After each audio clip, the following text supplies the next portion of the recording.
I need to do a podcast with the camera, but the camera doesn't exist on the monitor. So I have to go upstairs and put it together. Now, a lot of people ask me, why do I talk about breast cancer? I talk about it because I am a survivor. And it's so funny. You never talk about things until it happens to you. Never say one word. You just say, oh, I feel sorry for them and this and that. Pity is not what we need. Prayers is more. We need more prayers than we need pity.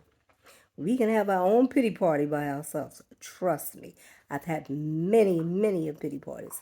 And as I was telling a co-worker today, for me to talk about breast cancer, it does become a little troublesome to me because things I chose to forget, they come back when I talk about them. Some of those things are very painful, especially that first diagnosis when you find out that you have breast cancer. That's very painful to remember because it was painful to accept. And sometimes we speak things into the atmosphere, and the atmosphere is listening and it comes right back. And believe you me, it came back because the one thing I would always say is if I ever got anything, I would prefer cancer. Why the hell did I say that? I have no idea. I couldn't take it back. I had to leave it out there in the atmosphere because it was gone. It left. I spoke it out of my mouth.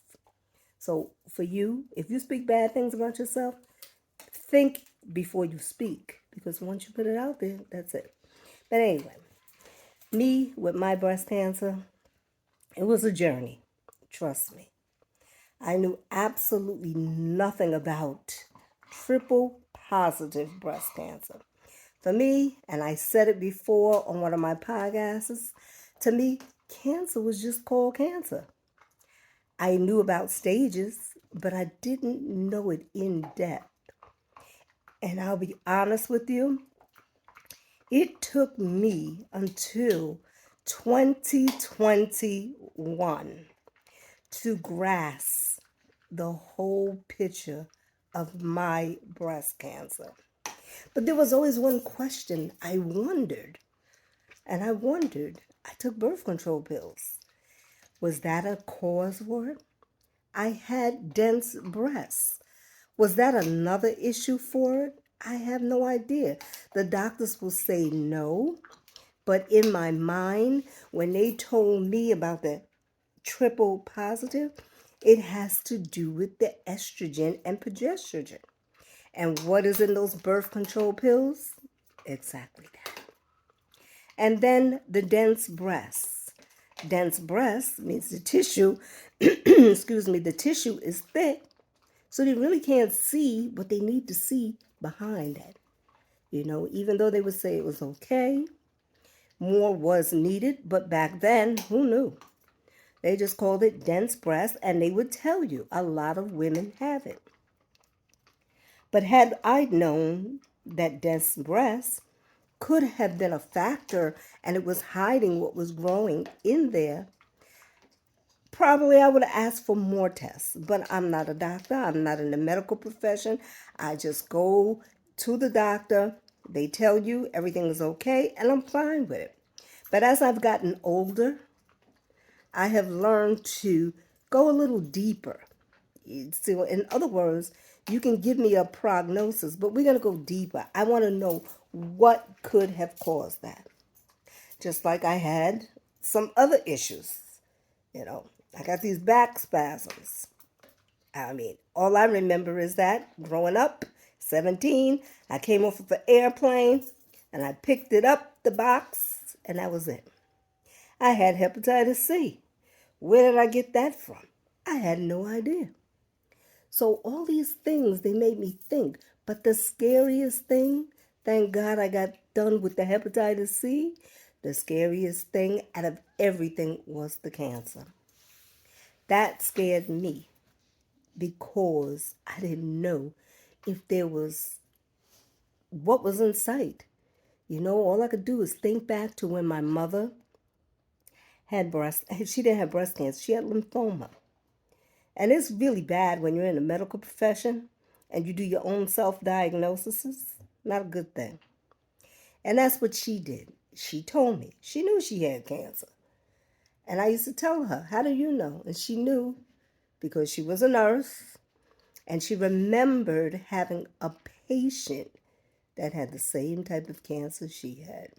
And I remember her telling me that she never wanted to have cancer in the throat because that was the worst one.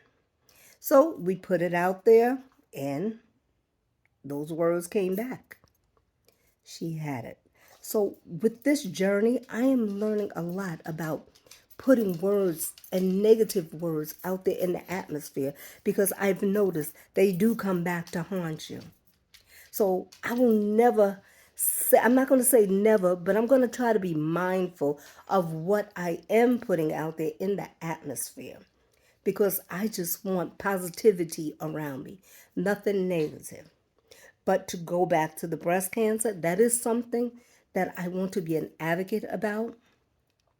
I want women to know their body and do a little bit more of these questions. You have to ask questions. Just don't go with the flow. If they say you have dense breasts, you need more tests done.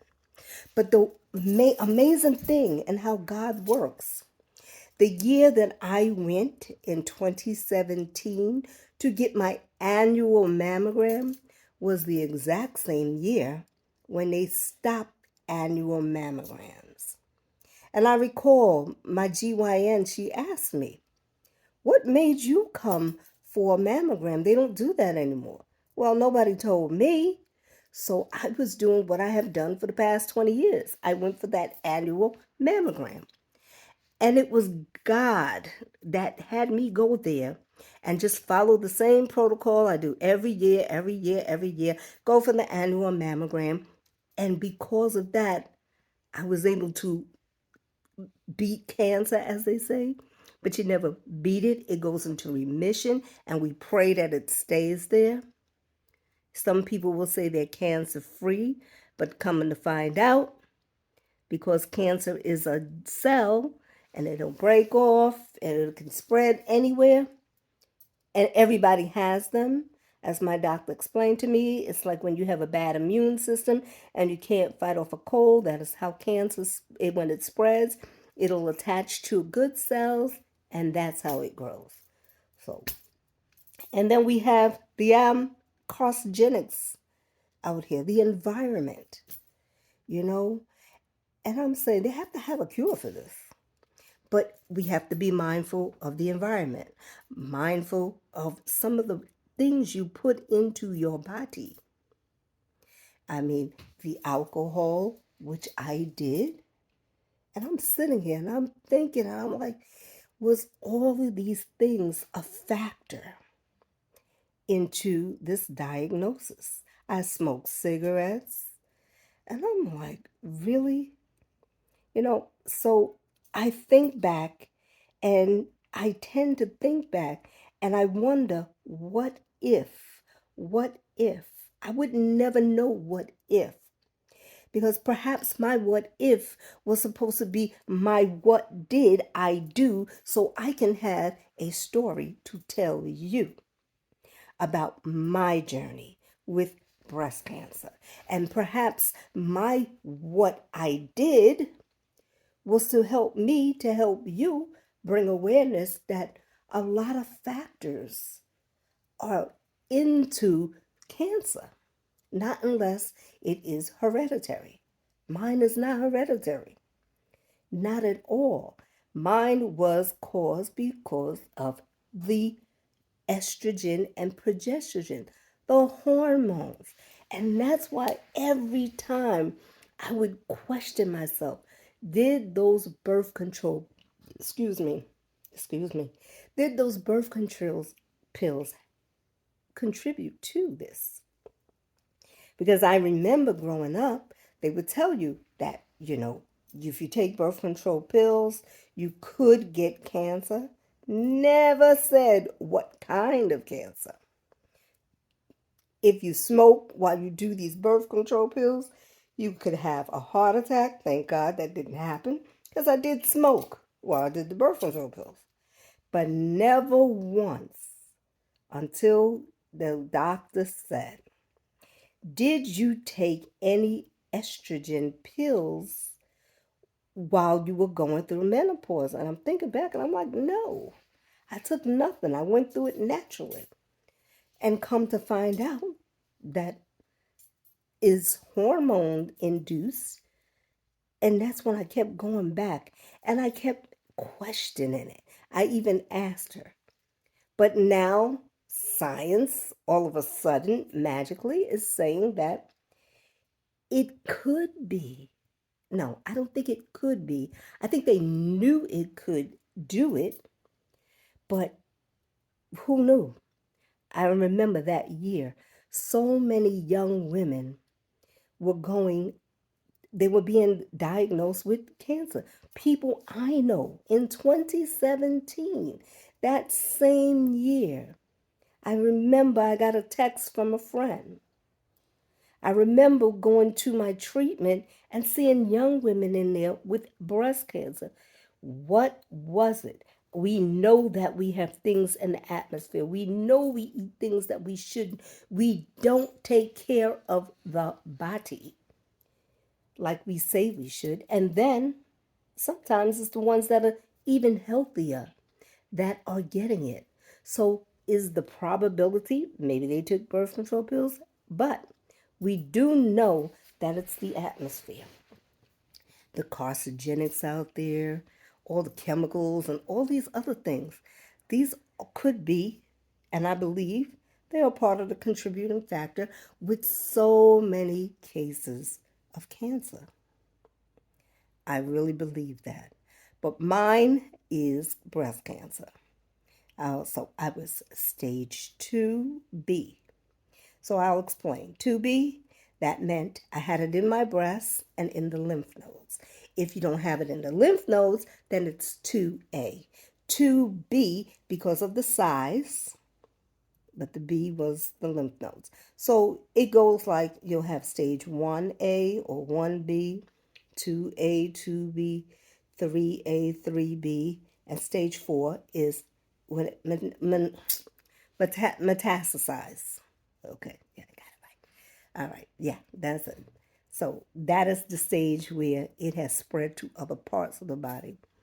But thank God science has come that far where they are able to help. And you take medicines, but then medicines, they also have side effects. So you can't win for loser. You take I took chemo, I went through radiation. Chemo, hair came out. Radiation, burn marks. Me, because it was on my left side where the heart is, the beam would come down. I had to go for echocardiograms. Then radiation could cause after side effects. So for me, it's always this pain here that I have. It's not the heart, mind you, but it's pain. Like if I move a certain way, I have pain. But you keep on living. And me, I will keep on being an advocate because you need to know men and women both get breast cancer. I've met one. I've actually met two men. One had the BRCA gene, which he spread to his daughter, so she has breast cancer. And the other one had the same stage I had. Takes the same medicines I have. I was like, wow. So whatever you're going through, you know, don't speak negativity over yourself. And if you are going through something that could save somebody else's life, it's important that you tell the story. Be transparent about it. Be very transparent because you never know. Your story might save somebody else, or your story might be bring awareness to some things you were dealing with. You have to learn with breast cancer, how to examine yourself. Do it in the shower. do it laying down. I go for mammograms. I think now it's every 2 years, but I go every year. Now that I had breast cancer, yes, I have to go every year. So every year I go for a mammogram, every year. Oh, and one thing, if they can do the 3D mammogram, that 3D mammogram is awesome because you don't have to move but two ways, front and side, and you're good, you're done. 9 snapshots each position, and you're finished. So I just wanted to get on here because I know I haven't done a podcast in a long time because the camera doesn't work. Well, let's put it this way. I had no idea that the monitor I had no camera in it. And then I'm sitting there and I'm like, so where's the camera? And it's like, there is no camera. So I'm going to go upstairs and try to put this camera up there so the next podcast I can do it from my office. This is me. I'm signing out. I have some goals to make and I got to get it done. So I've been slacking. As other words, I've been procrastinating. Not a good look when you're trying to get your word out. So with that, I'll see you next week. Have a good one. Good night.